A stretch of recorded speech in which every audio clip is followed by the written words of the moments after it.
Friends अब हम बात करते हैं अपने वर्ड दे नोवो। फ्रेंड दे नोवो का मतलब होता है अगेन या अफ्रेश, यानी कि दोबारा शुरू करना, किसी चीज को दोबारा शुरू करना, अफ्रेश। एग्जाम्पल देखते हैं, the court order they novo trial for Raju case, यानी कि कोर्ट ने राजू के केस को दे नोवो ट्रायल ऑर्डर किया, यानी कि आपके इस केस को हम वापस से शुरू करेंगे, यानी कि कोई ट्रायल या केस फिर से स्टार्ट करना, वो कहलाता है फ्रेंड दे नोवो।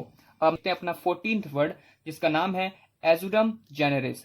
एजुडम जेनेरिस कह रहा है ऑफ द सेम काइंड और क्लास, यानी कि एक ही कैटेगरी की बात करना है। ठीक है, एक ही category of the same kind. ठीक है, हम एक ही कैटेगरी की बात करते हैं।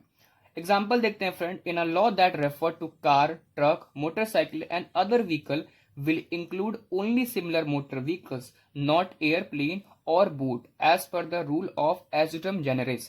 यानी कि फ्रेंड अगर हम सिर्फ एक ही कैटेगरी की बात कर रहे हैं, उस एक कैटेगरी में जैसे मान लीजिए कि लॉ कह रहा है कार, ट्रक, मोटरसाइकिल, ये सभी क्या है, मोटर व्हीकल्स हैं जो रोड पे चलती है। कि अब आप मुझे ये बताइए, क्या रोड पे चलने वाली गाड़ियों में आप एरोप्लेन जोड़ दोगे, क्या आप बोट जोड़ दोगे? नहीं ना। हम एक ही कैटेगरी की बात कर रहे हैं कि ऐसी गाड़ियां जो रोड पे चल रही है। लॉ कह रहा है कि कार, ट्रक, मोटरसाइकिल ये सब रोड पे चलने वाली गाड़ियां हैं। अब क्या आप बोलोगे नहीं नहीं एयरप्लेन भी रोड पे चलती है, एयरप्लेन भी होगा, बोट भी होगा, तो ये ऐसा नहीं होता है।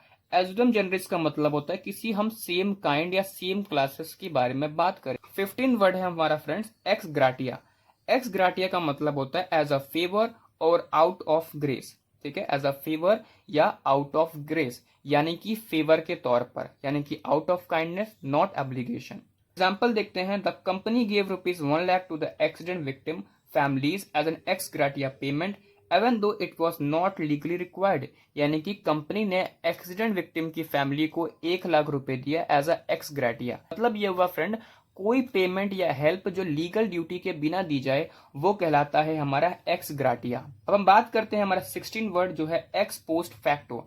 एक्स पोस्ट फैक्टो का मतलब होता है friend from a thing done afterward, from a thing that afterward, यानी कि बाद में बनाया हुआ कानून।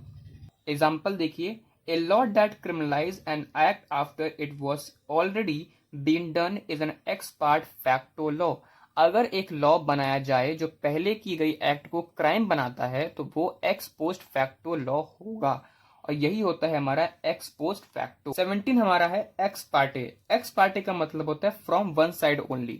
फ्रॉम वन साइड ओनली मतलब होता है फ्रेंड एक तरफा से, एक तरफा से। ठीक है, इसका मतलब होता है एक तरफा से। एग्जाम्पल देखते हैं, the court issued an ex parte injunction against the builder to stop construction without hearing his side, यानी कि कोर्ट ने बिल्डर के खिलाफ एक एक्स पार्टी इंजंक्शन पास किया बिना उसके साइड सुने। मतलब कि फ्रेंड ये कब होता है, जब कोर्ट बिना दूसरे पार्टी को सुने फैसला दे दे। ठीक है, तो वो कहलाता है हमारा एक्स पार्टी। अब हम देखते हैं हमारा 18th लीगल टर्म जो कि है लोकस स्टैंडी। लोकस स्टैंडी कह रहा है the right to stand before the court, यानी कि केस फाइल करने का अधिकार, हम कह सकते हैं एक प्रकार से केस फाइल करने का अधिकार, राइट टू सू। एग्जाम्पल है, he has no locus standi to file this case because he is not directly affected by the issue, यानी कि अगर कोई इशू तुमसे रिलेटेड नहीं है तो तुम्हें लोकस स्टैंडी नहीं है केस फाइल करने का। ठीक है, यानी कि फ्रेंड सिर्फ वही इंसान केस फाइल कर सकता है जो डायरेक्टली अफेक्टेड होगा। ठीक है, सिर्फ वही इंसान केस फाइल कर सकता है जो उससे डायरेक्टली अफेक्टेड हो रहा होगा। जो अफेक्टेड नहीं हो रहा होगा वो केस फाइल नहीं कर सकता है। यही कहता है हमारा लोकस स्टैंडी।